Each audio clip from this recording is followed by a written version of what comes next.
it's not easy to explain. Because anyhow, what happens there is beyond the senses. And whatever is beyond the senses is really somehow also beyond our understanding. Because mind, where we kind of try to get some understanding, is totally dependent on the senses to understand. So it is difficult to talk, but a little bit I can try to explain that spiritual healing really is a healing on the level of the individual soul. And that soul, we can not define it as that which is inside of us and which also moves from one body to another in the story of reincarnation. We can also say it is the subconscious, but honestly the subconscious also has other elements, like in the brain. There are parts of the brain which are more related also to those feelings that seem to come out of nowhere, beyond our consciousness, and that we thus call subconscious. But the most essential part of the subconscious is the soul, which is like a very subtle energy body, where are, you could say, the residues, the karmic impressions, and where we have certain blockages because of things happening to us that we couldn't handle, or there's lots of beautiful things also in the soul, many loves, desires and things, but also then fears and anger and other things. So then in spiritual healing, what we try to do is help to unblock these blockages. And that has a number of aspects. But in a way it is very simple to compare it also to how we work with people who may be just having some wrong ideas, who are unhappy because, in their thinking, something is blocked. When we look at people like that, then we see, okay, they have a problem inside, and they have a problem outside, with other people and maybe situations, maybe with the weather. And these two are affecting each other all the time. So with the soul, this is the same. Whatever problems are there in the soul, they also interact within the spiritual world with other souls. Like we can say that in the physical world, our problems also interact with other people and situations. So that means that spiritual healing is looking at these two parts. How are, you could say, that soul's public relations going? And what can we do there? And then what can we do about the blockages in the soul itself? So then, in spiritual healing, the first thing we try to do is to remove any, you could say, blockages in the public relations in the spiritual world, because that is also how they are actually manifesting themselves. They are blocking some things. And then when that is done as well as possible, we will see what can be done on the level of that individual soul. So then when dealing with other spiritual beings in spiritual healing, there are a number of different situations. The first part, which is definitely involved when people have mental emotional issues for some time, is that other energies with similar issues, with similar emotion, they are attracted by it. So that if a person for some reason becomes really very angry and for 2 months he is running around angry, then in these 2 months he will have accumulated quite a lot of angry friends in the spiritual world. And so then maybe that reason why he got so angry is a little bit forgotten or somehow taken care of, and that person wants to let go of that anger. At that time, these other angry friends will try to keep him there, or will have that effect, because you cannot say that this is their conscious intent. They are angry, they are attached to you, so they affect your anger. So then in spiritual healing, that is the first thing to do, to try to remove those other energies which are connected to you through certain energy channels called nadis. So then basically what we do is we sever these nadis. That is the first part. In the second group of spiritual beings are actually the, I would say, common souls of all kinds of infectious diseases. So when people have psychosomatic problems, like let's say suppressed anger giving rise to some kind of inflammation of joints, no? Then we just have to deal with that anger and that inflammation will go down. But that inflammation may also in part be caused by some infection,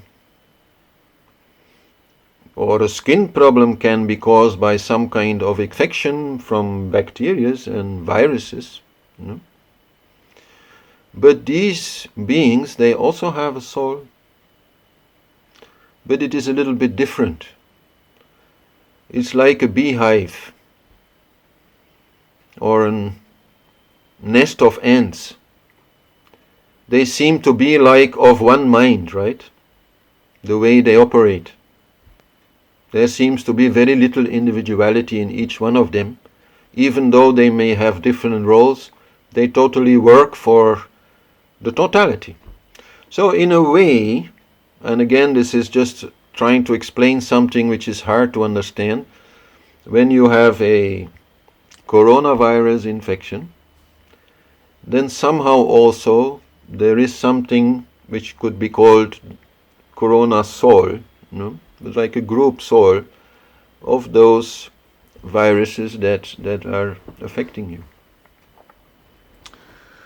So there different ways are used to again sever that connection. But it is a little bit more difficult because those beings that infect you, they are in the body. So it is not just a spiritual link, a nadi, which has to be removed. But still that again is the main thing of it. And with quite a few people that had corona, I have proven it. From a distance, I could, just by cutting that nadi, help them to recover quite fast. But there may be other things involved, where then other more physical approaches are used to do that. But then I'm not talking about, like, let's say, medication, But for example, ash from sacred fire is a very good way to deal with many of these things, whether by putting it on the skin or by ingestion or something like that. So those are then the things which don't work so well from a distance. No? So that kind of being then also can be dealt with. And well, to simplify it, a third category of spiritual beings which may cause quite severe problems in people, they are, you can say, spiritual parasites. They are really quite naughty and doing something which is actually not done, which is in, you can say, universal spiritual law, not allowed. They are trying to steal your energy. And so they may use many ways in doing that, but in doing that they may affect your mental and destabilize you there. They may quite literally and quite strongly also create an energy leak, like you feel totally tired and without power because of it. And what is the most terrible I feel is when they kind of block your heart connection. I've experienced that myself a number of times. I'm quite used to having a good heart connection. To see it suddenly like gone and you're like, you can't like put your hand on it what it means, but it's just not there. And you cannot find that peace, you cannot find that center anymore. So that is also one of the things they are doing. So those are the most difficult ones. And since they are doing something which is actually adharma, no? You cannot say that a virus is doing something adharma. No, virus is doing what it's meant to do. No? You cannot say that an angry energy which starts, like getting attached to you because you have also anger is doing adharma. No, you asked for it actually, no? You were so much yourself expressing anger, creating an angry vibration around you that other people started like joining in. But in the case of that third category, that is not true. Okay, what is true there definitely is that whatever weakness you have, they will try to use it. So if you have a problem in the nerves, they will try to use that and, let's say, give you some more pain to bring you down. If you have an issue with your ex still quite in your mind, they will use that to make you weak. They will bring up thoughts and feelings about it. And you may feel that you are the one who is still so much attached to this, but actually they are the ones who are making you think that, so that you become more weak. So anyhow, the working with these more naughty energies, these more parasitic energies, really is the most difficult and requires some help from beings that are having a kind of power which is above normal. Like, let's say, in the other problems, Then if you can work with the ancestor spirits, for example, they can be solved. But when it comes to these parasites, you need some higher power. So that is where then as a healer, you only become really able to deal with the serious problems, where, for example, also you then encounter schizophrenia, no? Where the mind is really being invaded. Then you need some association with a higher energy who has a lot of authority in the spiritual world, and who will then come and remove these parasites by their power. I would say their dharmic power. But that is really more like it is for me and like it is my preference. It can also be done in a different way, but okay, let's not talk about that. But anyhow, you need a higher power there to do that, which is where bhakti, devotion, becomes a requirement, as I explained last week. That any real serious tantric practice without some real serious devotion is impossible, because otherwise you will never be able to attract such a higher energy. No?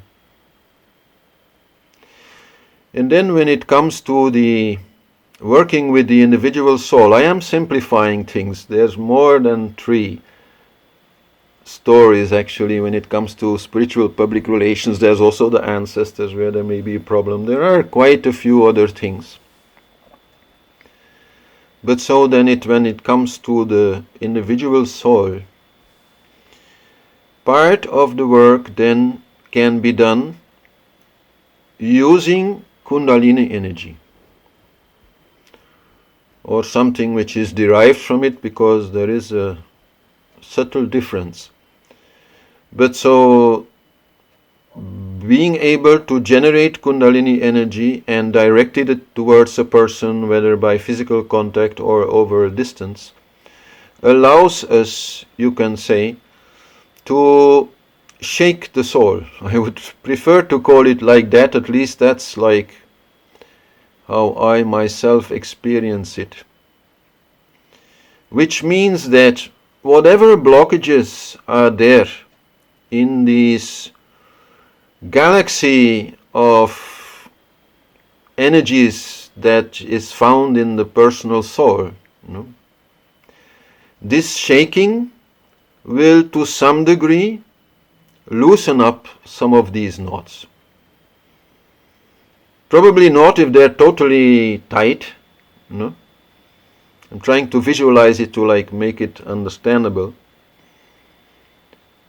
But if the knots have already been worked upon by that person, they will maybe go.